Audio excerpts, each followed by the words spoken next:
Hello and welcome to the Civil Talk podcast. I'm your host, Tapacio Althaus. If you're new to the show, this is where we explore civility and social emotional learning with esteemed guests, expert insights, and practical advice to help people navigate the world. Today, we have a very different podcast for you as we are celebrating a major milestone, our one-year Civil Talk recap with Civil Talk co-founder and partner Keith Fox and Rick Fiorito, who were one of our first guests on the show. Over the past year, Civil Talk has grown from a company committed to fostering civility and emotional intelligence among college students to being an innovator in integrating ethical and responsible artificial intelligence into education. It's been a journey of vision, persistence, and transformation. And today we want to reflect on how it all began, the challenges faced, and our exciting future. So today we are going to be doing that. Today, Keith and Rick, welcome back to the podcast. Thank you. Thank you, Tapacio. Yeah, look forward to it.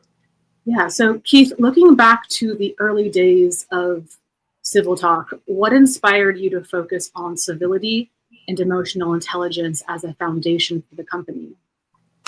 Yeah, I think we covered this in our first podcast, but it's great to kind of reflect and talk about it again. The company has pivoted a few times, but I would say that the North Star really hasn't changed. Ironically, I saw the note that you're celebrating your fifth year anniversary at Civil Talk. So we go back a ways from when we first started, and again. The idea was, what could we do to help in this 24/7 digitally connected world where some of the ills of social media have, really kind of reared their ugly head and affected all walks of our life, mainstream media, social media, and how people interact. So we started as what's called a B2C approach. We thought we could probably build a service where people could have a civil dialogue one-on-one. And what we learned there was, without a foundation of emotional intelligence skills and training and reinforcement, that was a pretty heavy lift and a tough ask. We migrated to a B2B approach where we were leveraging some of my relationships in the nonprofit and philanthropy world. And we had about 50 or so nonprofits on the service. And again, the idea was that, we would help them tell their story and highlight, their commitment and civil interactions with their communities, and that was well received, but again, not quite what we were trying to do with having an impact, a bigger impact, if you will, on youth. And so, what we learned from those first two trials was a lot about how to build the software, how to engage. And ultimately, we focused on the university market. I've been doing work at the University of Connecticut philanthropically for well over 20 years, close to 25 years. I have a lot of relationships there. So, we approached the leadership team, and we were given the opportunity to engage with some faculty and the administration in a pilot. And, here we are 2 years later. And, we're about to enter into, a contract. And we've had 4 semesters, over 2 years of piloting and trial with the software and with the service. So, and obviously in this last year, we've also launched the podcast. So, the North Star is, again, trying to bring a service and some help to people navigating this, digitally connected world and a lot of the incivility that has been fostered because of some of the tools. Now, with the advent of AI, there's obviously a lot of hope and a lot of adoption rate of AI. but still, there still becomes the human interaction piece and the humanity of using that tool to interact with other people. So we've really leveraged what we've done and incorporated now a component of the responsible and ethical use of AI with your emotional intelligence skills. Yeah. So we're pretty excited about what we're launching and the work we've done so far at UConn and taking that to other places. Yeah, that's really been an interesting journey to be a part of too. Being a part of CivilTalk really from day one is seeing how that mission was. We were purely for nonprofits, and it completely transitioned. And I've seen a lot of businesses go through that, and being a part of it, it's interesting. It's like having a child and watching them go through different stages. But the foundation was there. We have a great team, and I think that's an interesting point for people. Anyone who is listening, if you have a good team, a lot of the time with good skill sets, I think it's a transition and mission is easy to do for the most part, or easier maybe to do because you taking a step back from your initial concept, you could say, my business actually would be better suited for emotional intelligence and college students rather than just for nonprofits. So I personally have loved seeing and being a part of that transition. It's very exciting, and I think it gets people excited about being a part of a business that's willing to do that. I think one important aspect of that is coming in relatively, a couple of years ago, is understanding the history and where we are. The company's never lost sight of the vision, mission, purpose, and recognizing that change always happens and you learn and you adapt. It's important to always have that North Star out there. And I think a credit to the team again is to keep the purpose, what you're striving for and what you're trying to do, and the goal in sight. The path is never direct, but it takes a skilled team, and I'm thrilled to be a part of it. Yeah. I want to talk about just definitions here because of civility and emotional intelligence. There are a lot of models out there, and CivilTalk is unique in that it brings civility and well-being into the fold. So I want to hear from the both of you, about that CivilTalk EI model and how it's just evolved over time. Yeah, Rick, you want to take that first? Sure. Having really gotten involved in looking at this, Keith and I and others spent quite a bit of time understanding, EI and civility, how people defined it, and the different models out there. And there are many. Right.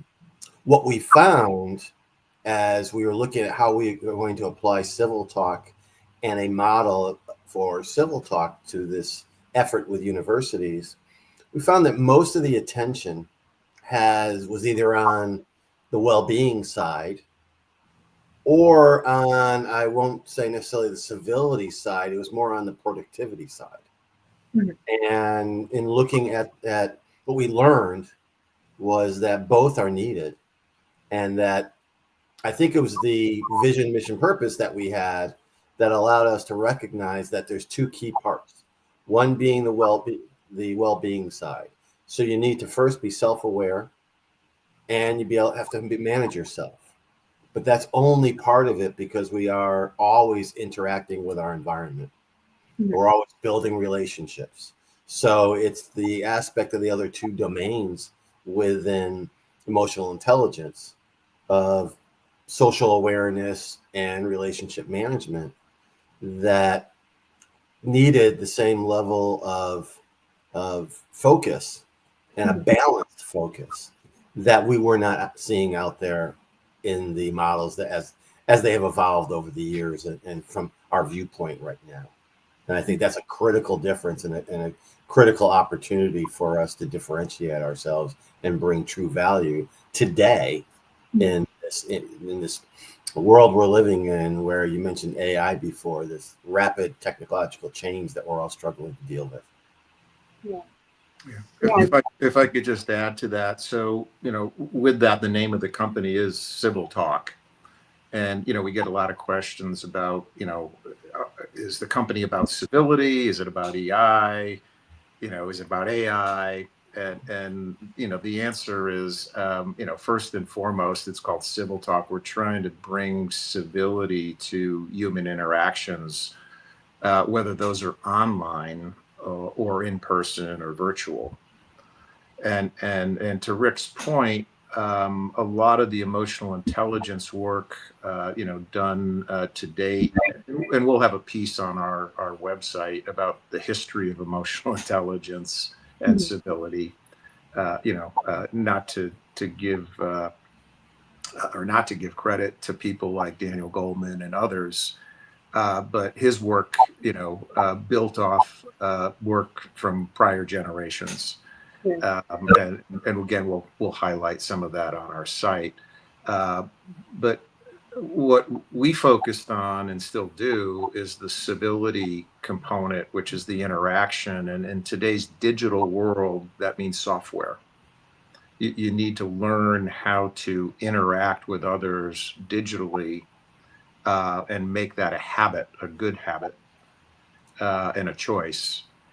So that when you do have your human interactions or virtual human interactions like we have right now, you've built that muscle, you've built that skill, it becomes a habit.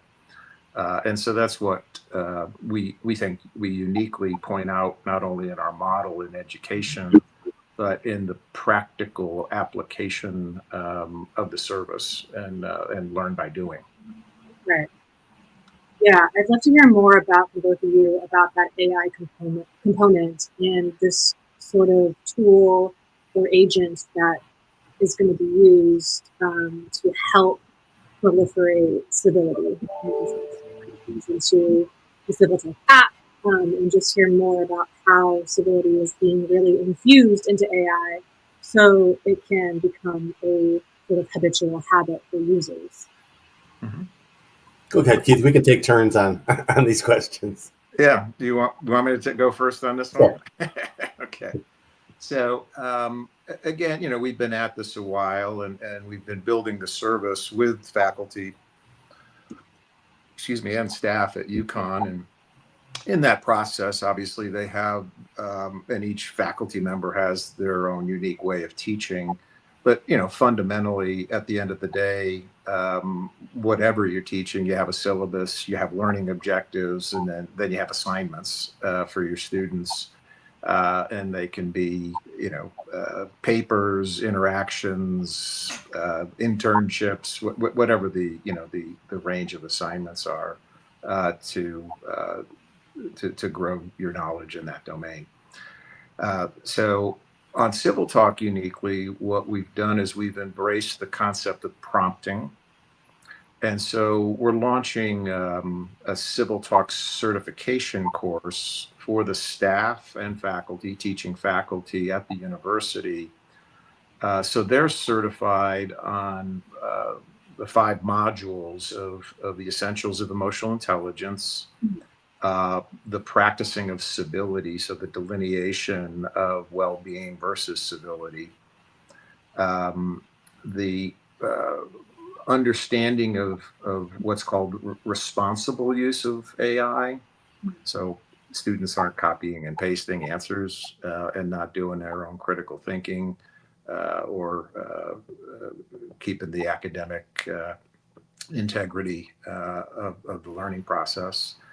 Learning about FERPA, so for most universities take federal money and are responsible for adhering to FERPA standards and laws, and protecting student personal information and data. And so using a service like ours, that's very important.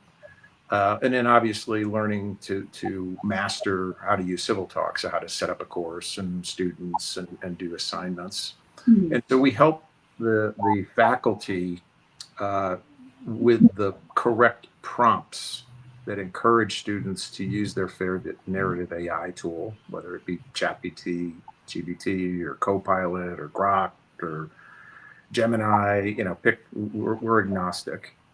But in the post assignment, it is a critical thinking, self-reflection assignment. and then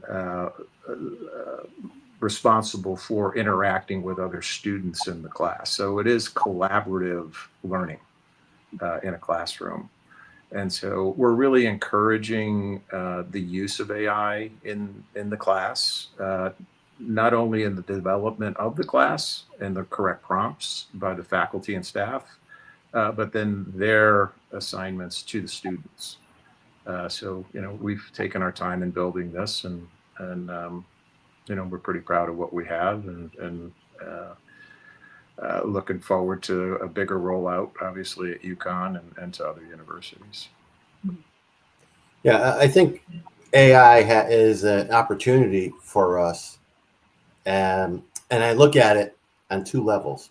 One is what Keith just talked about, how we're using it on the service and with the service.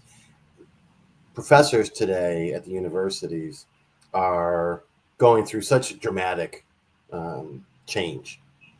There's not only is the current administration coming in, discussing disruption of the education as a system, but they're being challenged to face this breakthrough, overwhelming adoption of students of artificial intelligence, generative AI tools. And they're really struggling on how to deal with that. Mm-hmm. And as we've grown with this process, we've realized we have an opportunity to, first, help people develop those life skills. As Keith was mentioning, we encourage in the prompting process and the messaging process to use AI and build your critical thinking and the life skills you're going to need to be successful in an AI world. At the same time, we're encouraging, so to the degree we're building the skills, we're also, because it's linked with emotional intelligence, we're addressing the responsibility that each of us has to use it in a way that within the context of use in a university to avoid things like plagiarism and the concerns that universities and professors have. Some professors have stated that they're not even sure, they're not even accepting papers anymore because of the risk that someone has used a generative AI tool to write it. So we believe we're teaching through CivilTalk and the use of it how to use AI responsibly. Mm-hmm. We're also addressing, there's two different terms, responsible AI and ethical AI. And as we move and continue to grow the service, we'll be incorporated in classes that are information technology engineering classes. We'll be talking to those same people who are building the platforms.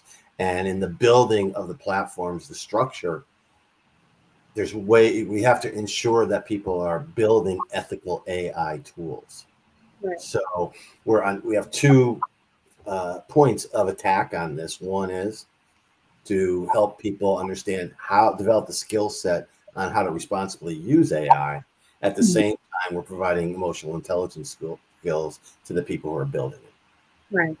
Yeah, I love being on CivilTalk in the actual app and seeing some of the posts that the professors will write out for their students. And it's just like, use ChatGPT to talk about this. And you don't see that very often. And I've never seen that. But I love this like safe space, quote unquote, safe space to use AI, because I feel like AI has been a tool, truly, that students seem to want to publicly shy away from because it has a negative connotation when you're using it, instead of, there needs to be a new connotation to it where it's not being used as a crutch, but it is being used as a tool. So I think CivilTalk is really trying to sort that out, and to also work with faculty and staff and get them acquainted with this thought process and support them on that journey. And this is something that I really like about CivilTalk, and what we have talked about a lot is us, CivilTalk, giving faculty and staff the tools to use CivilTalk and to introduce their students to concepts that they had already probably thought of and wanted to do, but didn't necessarily have website or the support to do that within the own structure of their universities. So I think that's what really also separates Civil Talk from other programs, is just how we really want to work with faculty and staff, teachers and staff, to support them in the future. AI isn't going anywhere. We all know that. And so how can we adapt to live cohesively, with this digital structure? Yeah. Yeah. So that's a great point. So, I mean, there's well over 3 million staff and teaching faculty at the 4,000 higher ed institutions just in the US alone. And again, we've built our service, in a secure way. It's a hosted service on, a premier hosting site service, and it's locked down with IP addresses. So it's really available only in the US for now. But our goal, to both the points you've made, is to help the staff and faculty really embrace AI to help them do their job in preparing students for these life skills that they're going to need. And anybody in today's world really needs to embrace AI. You're not going to lose a job to AI. You're going to lose your job to people who are using AI. Yeah. And that includes faculty and staff, and any occupation, quite frankly. If you're in marketing or sales or engineering or architecture, you can go down every occupational job, and that's what everybody's fearful of today, the fear of the unknown. So we want to demystify that. We want to give people a certification course to learn, and then apply, and obviously provide support and resource for the staff and faculty to in turn then help their students develop the emotional intelligence skills so they can use AI responsibly and ethically if they're building LLMs for other products and services themselves. Right. Yeah, and to understand too that AI isn't the end all be all. I don't think AI has its complications and it has its faults. It's not this broad structure that's always right. And I think that's something that I like about our Civil Talk model. Yeah, like if you look on our site, which will be coming out very soon, there are scales on our model. So it's like truly this balance between humanity and humans and AI, and I think that's also at the forefront as well, which comes into critical thinking. Is we will hopefully always think for ourselves, but it really is this balance between AI, emotional intelligence, and artificial intelligence, which I think really needs to be practiced in universities.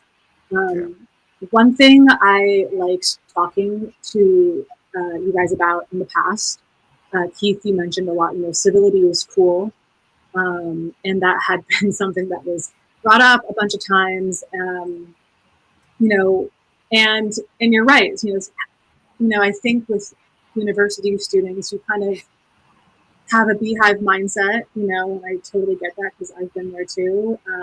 And I think Civil Talk is also trying to relay that having emotional intelligence and equipping yourself with knowledge, as trite as it may sound and cheeky, is cool. So I really like that conversation with you in the past because it really speaks to university students. You're still at a very susceptible age and semi-malleable. I think you always are. You're always retaining information and changing. But if you keep this constant of like being cool, like civility is cool, being emotionally intelligent is cool.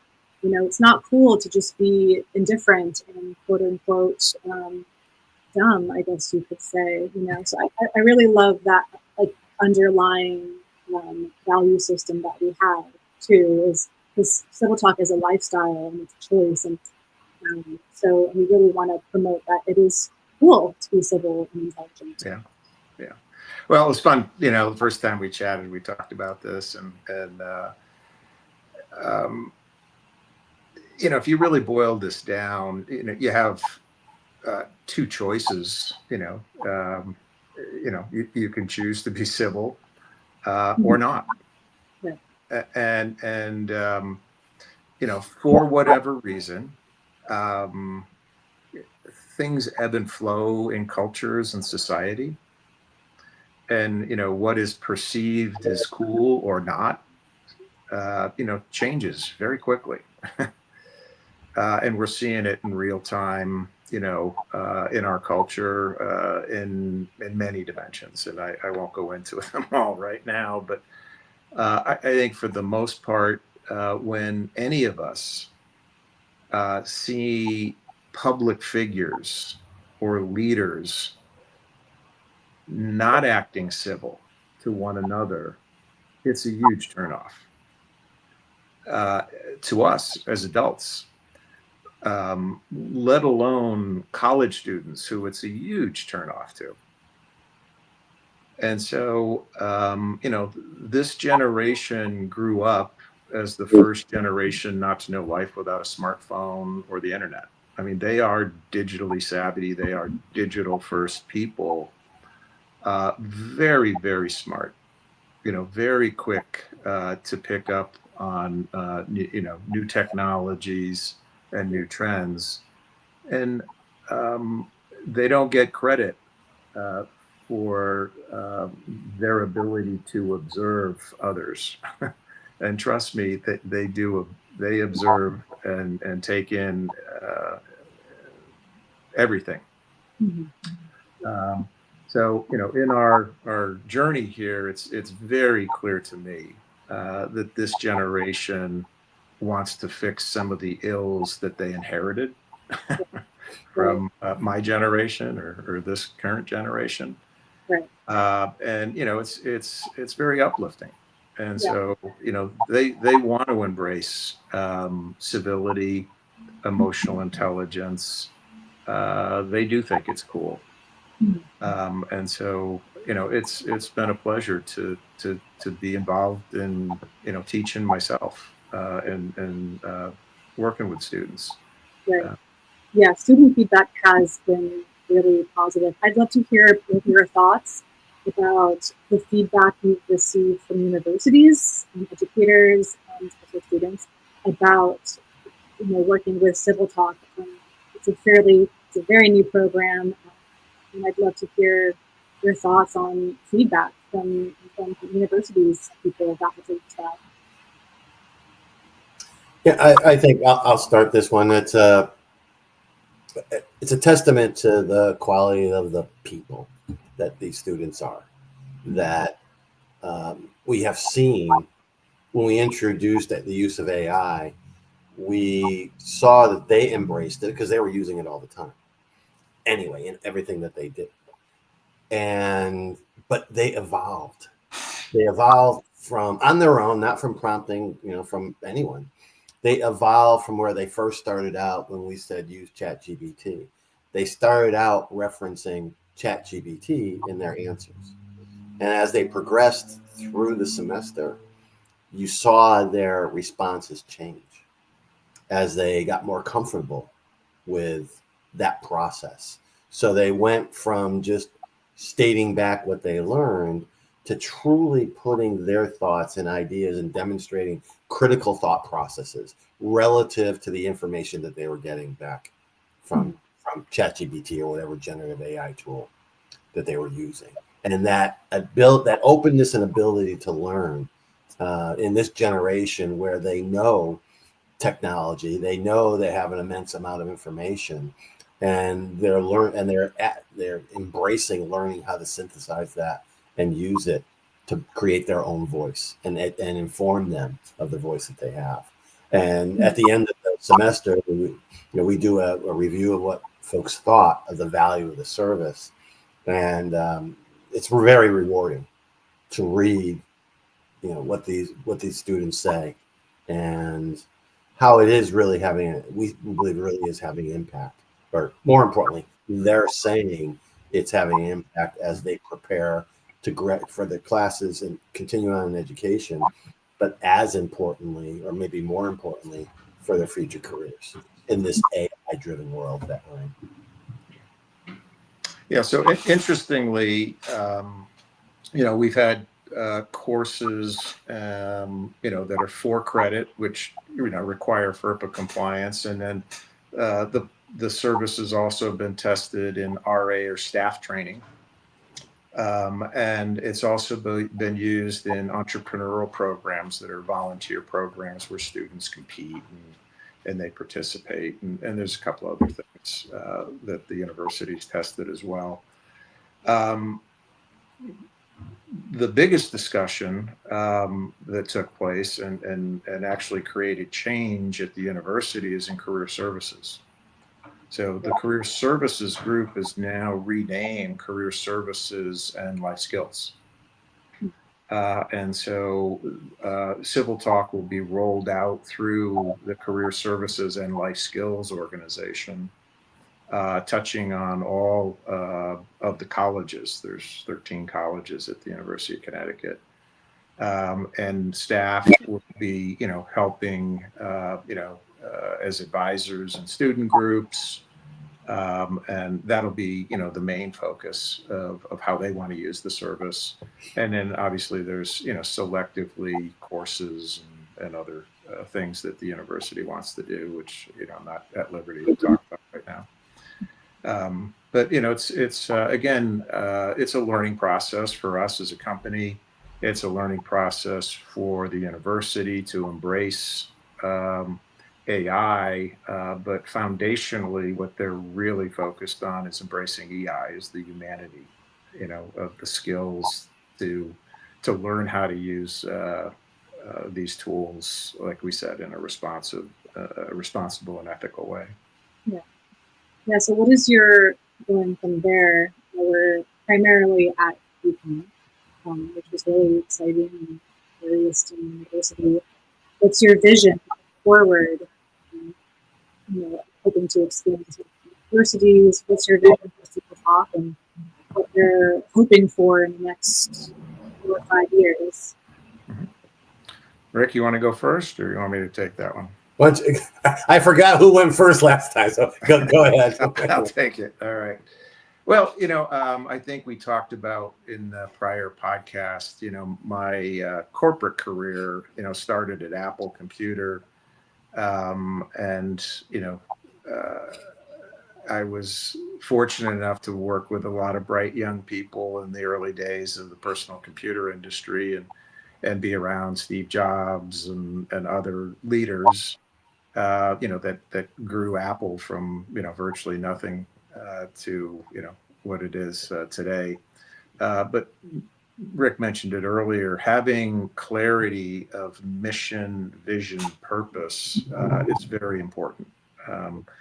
And, Steve, when he started with the Apple II, had a mantra of one person, one computer. That was the mantra of Apple. That transcended the Apple II to the Macintosh, and transcended the Macintosh to the iPhone. Essentially everybody in developing countries, has a smartphone, and a large share of them have an iPhone. And it's a tool to be used for people to be their best. And, people can use tools for good and bad things, but that's the intent and the mission and vision and purpose of Apple. It really didn't change for nearly 50 years. And will be interesting to see where they take it next. Same with, other great brands. So CivilTalk, to our earlier point, our mission, vision, and purpose really hasn't changed from day one.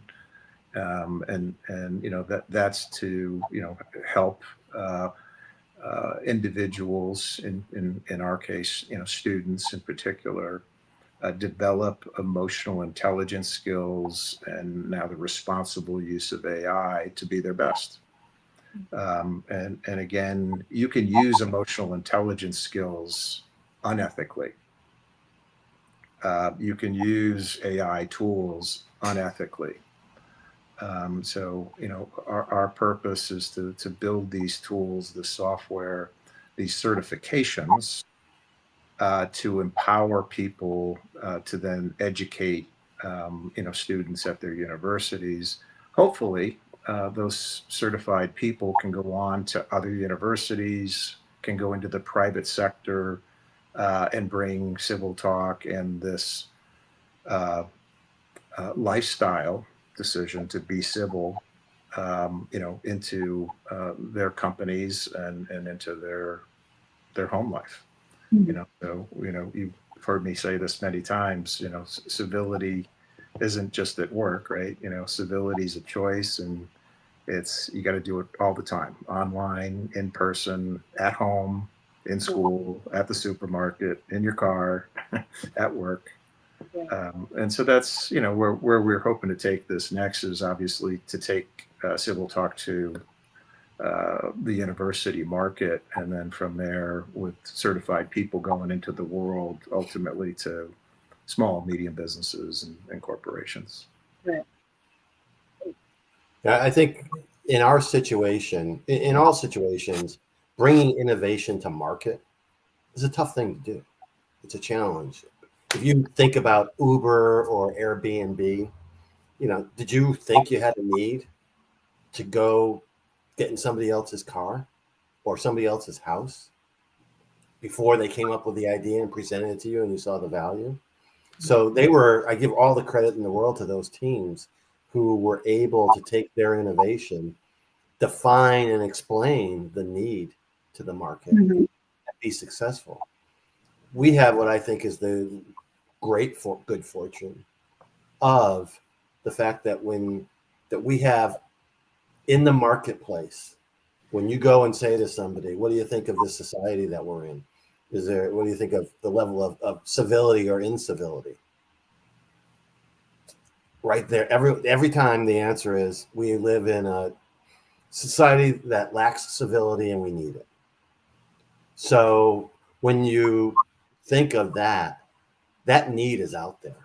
So we have that head start where people already understand conceptually the value of what we're delivering, and it's on us to now bring it in a way. So we've leaped past the concept of the need, and we're in that position of listening to that market, clarifying that need, and ensuring that our products and the services that we're rolling out are in line with that. So, and it's a race to make sure that we can hear what they're saying and incorporate it and continue to meet the needs in the marketplace. And as the company has evolved, successfully from the early ideas to where we are now, there's no doubt in my mind that we're going to be able to take I'll use the term wind in our sails, that would be able to harness the wind in our sails that need already identified and be successful at what we're doing. Yeah, I love that. My next question, you kind of answered my next question, which was, what advice do you have for young innovators and business-minded people for their own business pursuits? And I think you just answered that right now, Rick. And in that, I think consumers or people don't really know what they need until it's given to them, and it's like, this is making my life better, easier, more fun, mentally more healthy. And I think, yeah, you're right. That's a huge component of Civil Talk is seeing that the market or the universities actually do need this and kind of coming to them well prepared with a presentation. And this is what we offer. This is our service. It's already going here. Let's fill this gap that you have. And I think that's a really good thing that we're doing and that young innovators need to think of in the future too, because this paradigm is just going to keep evolving. There's always going to be something that will make our lives easier and better. And that's something I think for young innovators and students to take away. We have a lot of business students on Civil Talk talking about their businesses, and we have a lot of entrepreneur classes, and it's in UConn and at universities now, which weren't there before. And I think that's something also to take away from what we're talking about right now is having that vision and that mission and bringing it to the table and having a vision, and knowing that the market or the consumers might need this, So I think it's a really big takeaway for students, our university members to take away from this discussion. Yeah. If there's one occupation that you need emotional intelligence skills, it's being an entrepreneur. Yeah. It's probably the hardest thing anyone will attempt to do in their life, because you're trying to innovate and create a unique product or service, and ideation, coming up with an idea is one thing. Having an innovation where other people see the value in what you've created and are willing to pay you for that. And being an entrepreneur, being able to capture that value is a very, very difficult life journey. And, we teach that. I've done it a few times. Rick's done it a few times. Without your own emotional intelligence skills, it's with them or without them, it's a very difficult journey. And you're tested constantly. So building your team, talking to potential customers, partners, it's really it's fun, but it's definitely a test. And we share our story. We teach that. I've been teaching and helping fund the IQ program, Innovation Quest program at UConn. Prior to that, at Cal Poly, for decades. The counsel to anybody who wants to be an entrepreneur is I would really encourage you to focus on your own emotional intelligence skills first and foremost, and then obviously have the resilience, to be ready for the journey that you're going to go on with the people, and you do want to have great people to go on the journey, and it's a pleasure to be with you guys and the rest of our team. And probably couldn't do it without the team. So, thank you. Yeah. I'll add one more thing, and it's a thought that goes back to number one, the mission, vision, purpose. Have a clear mission, vision, purpose for your organization. Hire people, bring in people in a team that do have emotional and intelligence skills. And if you do that, then I use a term that we used at a large telecommunications company I worked for early in my career. And the phrase was ready, fire, aim.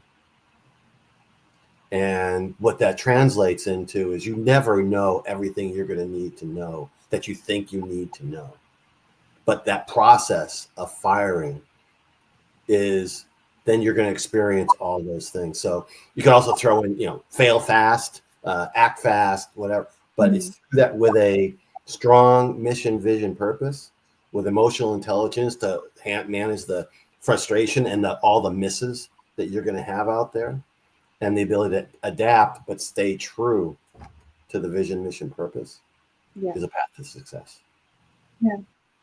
Do you guys have any last words to sort of impart on anyone who's listening? I know we have a website coming out, which we already have, but we're revamping the website that we have to offer more resources.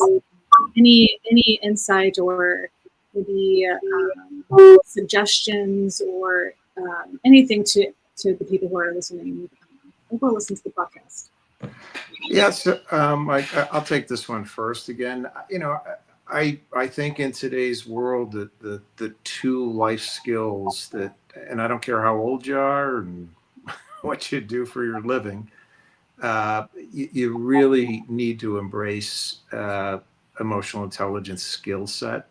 That's, and in our vernacular, there's two vectors to it. There's the well-being, be self-aware of your emotions, learn how to regulate your own emotions, what triggers you, and don't make rash decisions when you're angry or fearful. Learn how to regulate your emotions to your goals. So that's going to help you with your own personal well-being. But just as important is the other two domains is learn that others are going through the same thing you are. So your social awareness of others and the organization that you work in and how it operates and being empathetic to other people, and civilly interacting with them, as well as the types of relationships that you need in your life, from home to work to education. And every day you're influencing, or somebody's trying to influence you or negotiate with you, as simple as, my wife and I negotiating where to go to dinner. You're influencing and negotiating all the time. You want to do that ethically. And you have conflicts. You have to learn how to civilly manage conflicts, civil discourse. So really learning about emotional intelligence, embracing that as a life skill, whether you're on Civil Talk or not, just, I would encourage everybody to do that whatever way you can. And then secondly, you really have to embrace AI skills and really learn how to use these tools. This is no different than a calculator, 50, 60 years ago, or a personal computer or the internet, except it's on steroids. I mean, this is the biggest thing I've seen in my life. It will have that impact on every job, every person. So those would be the two things I'd encourage everybody to do. I would say, irregardless of whether you're a thought leader in the industry, or a partner of ours, or you're a member on the service, if we can adopt a mantra every morning, just get up and say, I choose civility, and start the day with that perspective, it'll make your life a heck of a lot easier. You'll be a lot happier. Your well-being, and as well as the joy of the interactions with people out there in the world will be much better. Just start your day that way. And that's why we have incorporated that in our brand. Keith and Rick, thank you for sharing a year plus in Civil Talk. Congrats. Thank you, Tapatio. Thanks, Tapatio. And thank you. And thank you, listeners. He says thank you too. Yep. We're for humans and animals at Civil Talk. And thank you, listeners, for tuning in to this special milestone episode of the Civil Talk podcast. It's been an honor to reflect on the Civil Talk journey alongside our incredible co-founder and leader, Keith and Rick. If today's episode inspired you, we encourage you to share it with friends, family, or colleagues who value these ideas as much as we do. Don't forget to subscribe to the Civil Talk podcast so you never miss an episode. You can also join the conversation by visiting our website at www.civiltalk.com. Thank you again for listening. Until next time, keep striving for civility and empathy in all that